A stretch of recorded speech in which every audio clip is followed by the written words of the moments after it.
The cameras flashed. The crowd froze.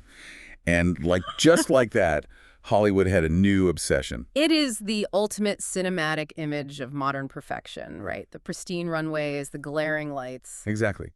But then you shatter that image. You look behind the closed doors, and the reality is starkly different. We're talking about sheer exhaustion, grueling medical treatments, and raw, tearful selfies shared with millions of strangers online. Yeah, the contrast is just jarring. Welcome to Starscope Report. We uncover Hollywood drama, music industry shakeups, and viral influencer scandals. From red carpet surprises to social media controversies, we dive deep into the stories behind the fame. And today we're taking a really deep dive into a fascinating stack of sources to figure out why we build these pedestals and what happens when the people on top of them decide to show us the cracks in the marble. Right. Our mission today is to explore the reality behind that glamorous facade in the fashion industry. And we're anchoring this whole conversation around a major headline story. Bella Hadid opens up about her most difficult struggle yet. Such a powerful moment. It really was. We'll be examining how the media often stigmatizes or, romanticizes these struggles, and what the cultural fallout is when public figures finally break the fourth wall. So let's jump right into the anomaly that sparked this whole thing. If you scroll through Instagram, you know exactly how curated those feeds are, especially for a supermodel. Oh, absolutely. It's an entire production. But over the last couple of years, Bella Hadid just completely abandoned the celebrity perfection playbook. She started posting these incredibly raw, unfiltered updates detailing her battle with Lyme disease, along with severe anxiety and depression. And it wasn't one of those PR-sanctioned notes app apologies either. No, not at all. It was visceral. The clinical details she shared really bypassed the usual Hollywood gloss. Yeah, she described a physical toll that is just staggering. We are talking about sleep for 11 hours straight. Wow. And still needing to take naps during the day, and waking up with anxiety physically living in her body before her feet even hit the floor. That sounds exhausting. And it wasn't just the physical exhaustion, right? The cognitive impact sounded terrifying. Yeah, the brain fog. Right. She talked about dealing with brain fog so severe that she couldn't even manage to write in a journal. She actually joked, though it's a pretty dark kind of humor, that she couldn't think because her last two brain cells are beefing with each other. I mean, that is a highly relatable way to describe something so paralyzing. It really is. But the scale of her treatment was intense. Over 100 days of rigorous IV treatments. 100 days? That's over 3 months of just constant medical intervention. Yeah, and during that time, she was so exhausted she had to rely on her mother, Yolanda, to painstakingly keep all her medical records. She even posted about finding comfort in her dog, Glizzy Pea Beans, during these seemingly endless medical procedures. Glizzy Pea Beans? I know, great name. But it was an incredibly intimate look at the daily grind of chronic illness. It makes you realize how much energy it takes just to exist, let alone perform on a global stage. Because the anxiety wasn't just internal. She developed paparazzi anxiety that became so debilitating she didn't even use a stylist for 2 years. 2 whole years without a stylist in that industry. Yeah, because just the logistical, emotional complication of getting out of the house and facing those flashing cameras was too overwhelming. It's like looking at a pristine swan gliding effortlessly across a lake, but underwater, it is paddling furiously just to survive. That is the perfect analogy. But this brings up a fascinating dynamic. When she posts a tear-stained, swollen-faced selfie to millions of followers, what does that actually do to the audience? Well, it fundamentally alters the dynamic of visibility. We have a research paper here from UNADC that analyzes these exact crying selfies. Okay, what did they find? The researchers argue that this acts as a form of bidirectional communication. Usually, celebrity imagery is a strict one-way broadcast. The star beams down a vision of unattainable perfection, and the audience just passively consumes it. But posting a vulnerable photo breaks that broadcast model. Precisely. The paper suggests it gives fans an illusion of intimacy. In the digital era, holding that vulnerable image on your screen, a glowing rectangle in the palm of your hand, it feels like you possess a piece of the star's actual, unvarnished reality. It creates a bond of solidarity. Yeah, exactly. It's almost like breaking the fourth wall in a theater. We're so used to seeing the perfectly lit stage play, but suddenly she turns the camera around to show us the scaffolding, the exhausted crew, and the taped-together props. Right. It makes the audience feel like insiders, not just spectators. But I have to ask, does breaking the fourth wall on Instagram actually change our parasocial relationship with celebrities? Or is this just a new type of curated performance? Oh, that's the big question. Like, are we, as consumers, just consuming their pain instead of their glamour? That is literally the million-dollar question in media theory right now. The sources suggest it's a bit of both. It does change the parasocial relationship by fostering genuine empathy. Fans who are struggling with invisible illnesses suddenly feel seen. Which is incredibly valuable. It is, but we also can't ignore the medium. It is still a photograph, selected by the user, and posted on an algorithm-driven platform designed to monetize attention. So it's still content. Right, but the primary difference is the intent. The intent shifts from aspiring to perfection to connecting through shared human vulnerability. And that's not even the wildest part. Wait till you hear how the industry actually responds to this behind the scenes. Oh yeah, the systemic environment of the high fashion world is brutal. That shift in intent is huge, Yeah. especially when you consider where she works. If the reaction to vulnerability is so positive and empathetic on Instagram, why is it so rare to see it on the runway? That's where we have to zoom out. We Yeah. have an academic paper in our stack titled Paris Thin, The Mental Health of Models, and it explains exactly how this industry enforces silence. Bring that down for us. The mechanics of the modeling industry are essentially built on a disposable workforce. The Paris Thin paper explicitly notes that mental health is almost never acknowledged in the fast-paced fashion world. I mean, think about how a casting room actually works. It is entirely transactional. Completely.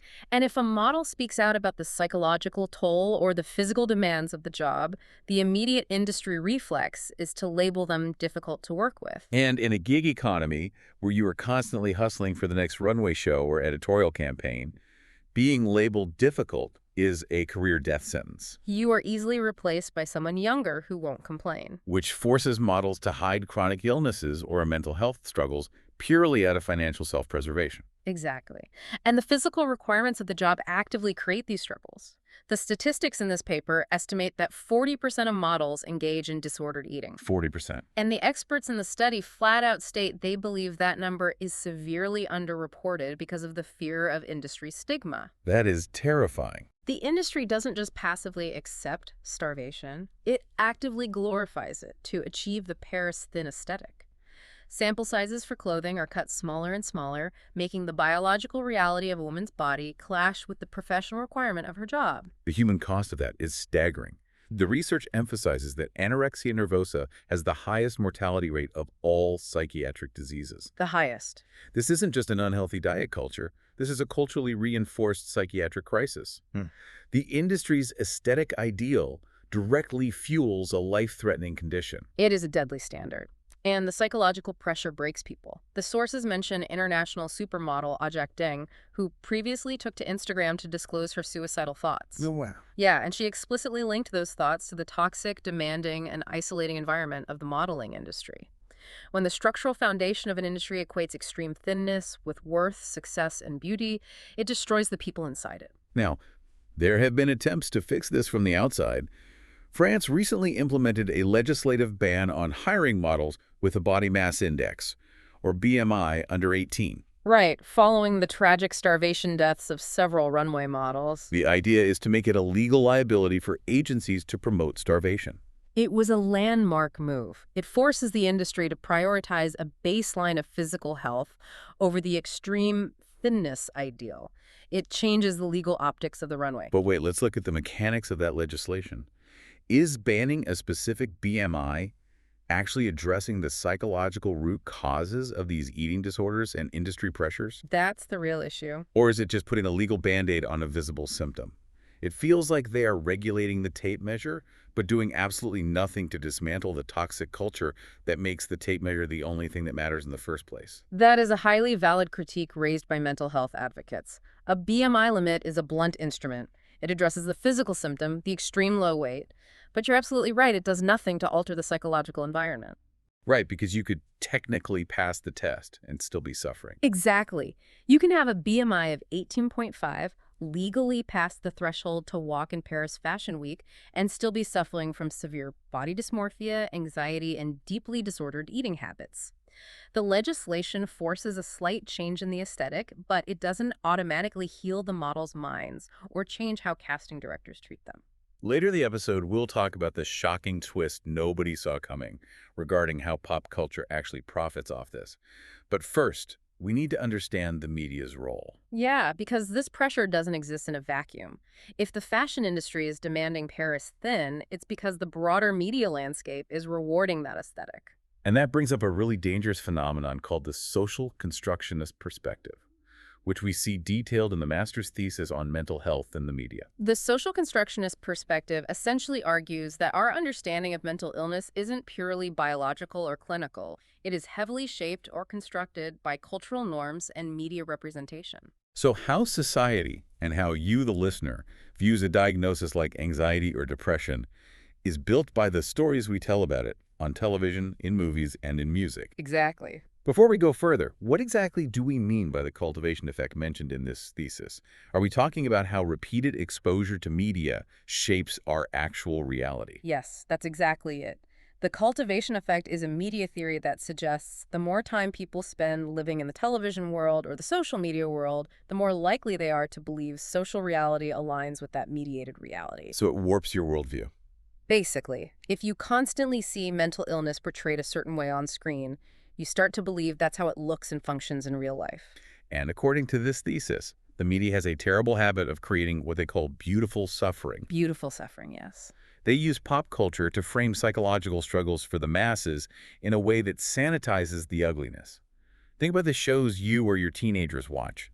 The thesis specifically calls out hit series like Euphoria and 13 Reasons Why. Huge shows, massive cultural footprint. Right, and it criticizes them for romanticizing bipolar disorder, addiction, and even suicide. They make mental illness seem like a tragic but beautiful quirk, or a desirable emo or goth aesthetic. Which is incredibly dangerous for impressionable younger audiences. The mechanism behind that glamorization is fascinating, though. How so? Well, television is inherently a visual medium, so it naturally seeks to make things visually compelling. In doing so, directors and cinematographers often use perfect lighting, stylized makeup, and dramatic music to sanitize the isolating, unglamorous realities of severe mental illness. It turns a clinical condition into a fascinating character trait. Exactly. The suffering becomes cinematic. It feels like the media often filters mental illness through an Instagram aesthetic. It looks moody and poetic, but it entirely ignores the actual destruction the storm causes to a person's life, their relationships, and their ability to hold down a job. It really does. But the thesis does point out media that gets it right, and the example is brilliant. It praises the animated show BoJack Horseman. Oh, I love that example. It is a counterintuitive example, but highly effective. Right. It's an animated show about a talking horse. Yeah, yet it accurately depicts the internal, suffocating reality of living with depression and anxiety. And the reason it works so well is precisely because it's animated. That's the trick. It can visually represent the internal mental state, like a dark void or a spiraling drawing, without relying on a conventionally attractive human actor crying perfectly lit tears. BoJack Horseman uses its medium to show the experience of the illness, the repetitive, exhausting cycles of it, rather than just the aesthetic of the illness. Which is so much more authentic. And this debate over aesthetic versus reality extends heavily into the music industry as well. The thesis spends significant time analyzing the discourse around Taylor Swift's album, The Tortured Poets Department. Oh, this is a massive cultural debate right now. The imagery of the tortured poet is everywhere. But does that trope glamorize depression? Or does a lyric and slogan like, "You don't get to tell me about sad," offer a sense of boundary-setting empowerment for the listener? It's a really complex line to walk. How does a listener process that? It feels like a shield, but it also feels like a brand. It depends entirely on that cultivation effect we talked about.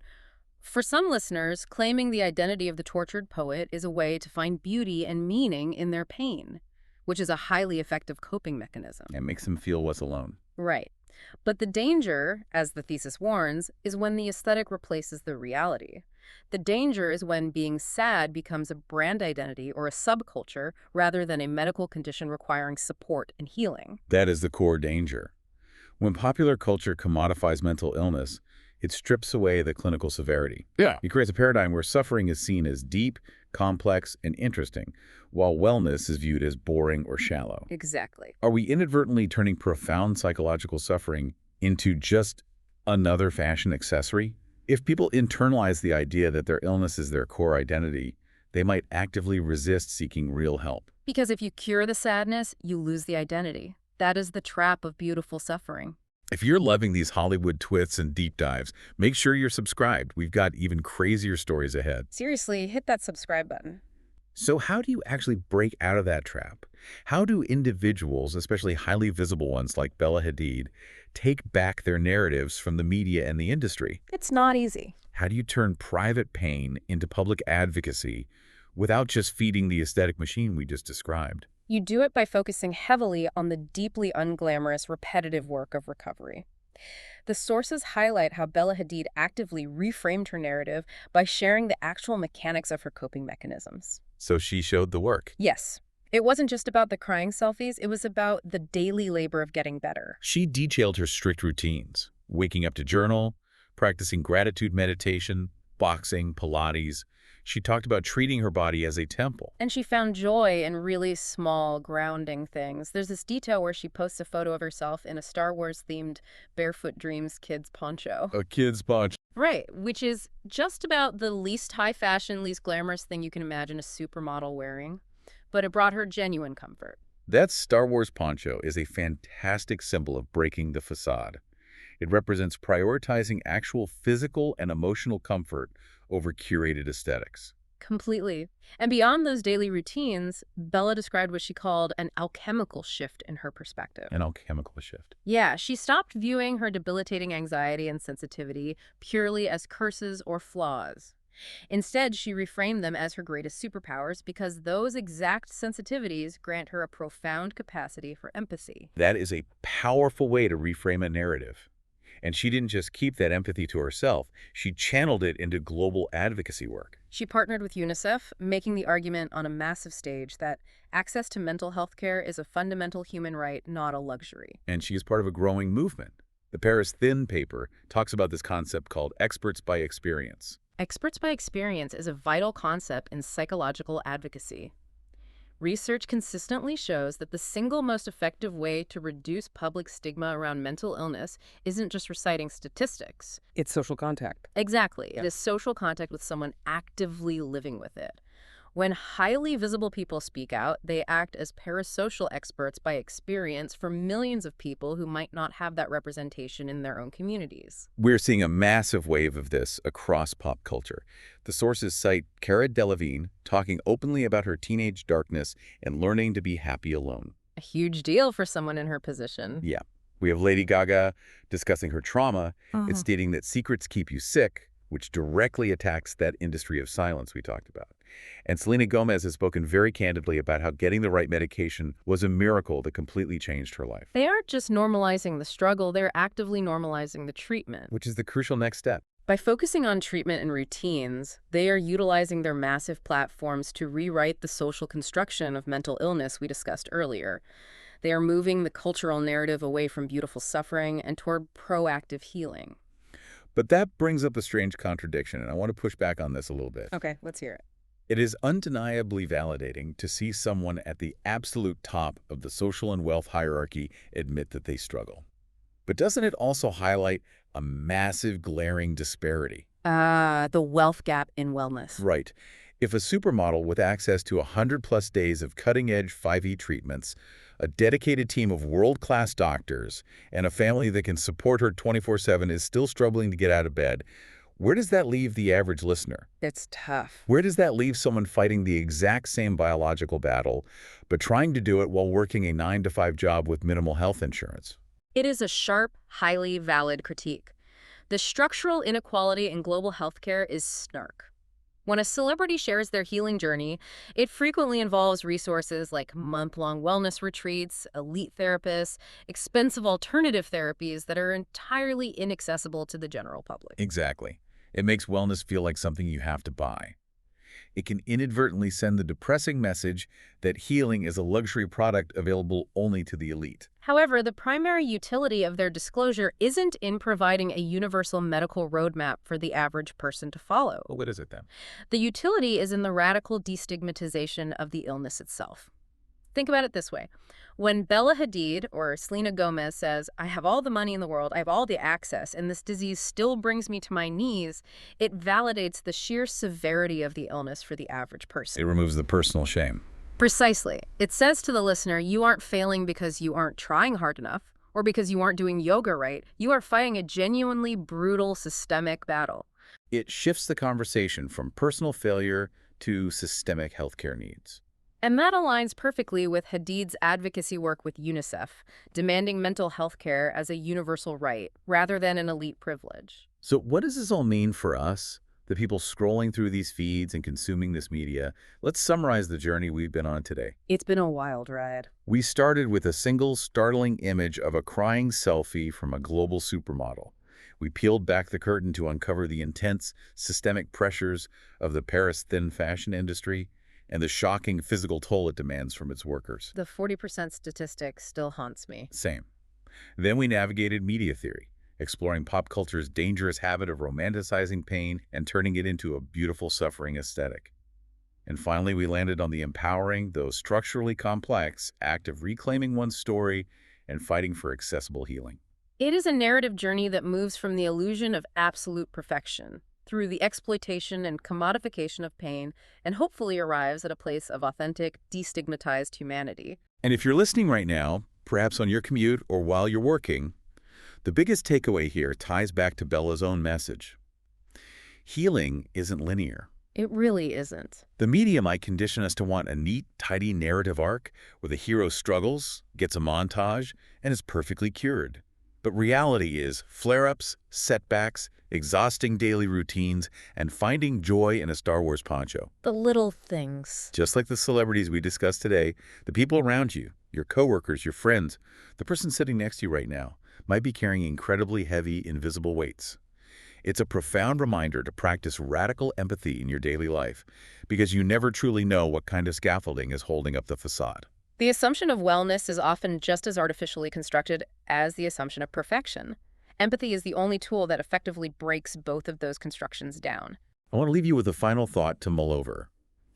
Our pop culture, our literature, our television, we have spent centuries utterly obsessed with the aesthetic of the tortured artist and the tragically beautiful. We have built entire multi-billion-dollar industries on romanticizing suffering. We really have. But what would happen to our art, our media, and our society if we finally decided to flip the script? What if we started glamorizing radical mental wellness, stability, and peace instead? What if the new ultimate cinematic image wasn't the flashing cameras capturing a pristine, starving model, but simply a person standing entirely at peace in their own skin? Now that is a cinematic image worth obsessing over. Stay tuned and hit that subscribe button so you don't miss what's coming next. You've been listening to Starscope Report, where we uncover the stories shaping Hollywood, music, and pop culture. Thanks for tuning in, and don't forget to subscribe for more stories that keep the stars shining.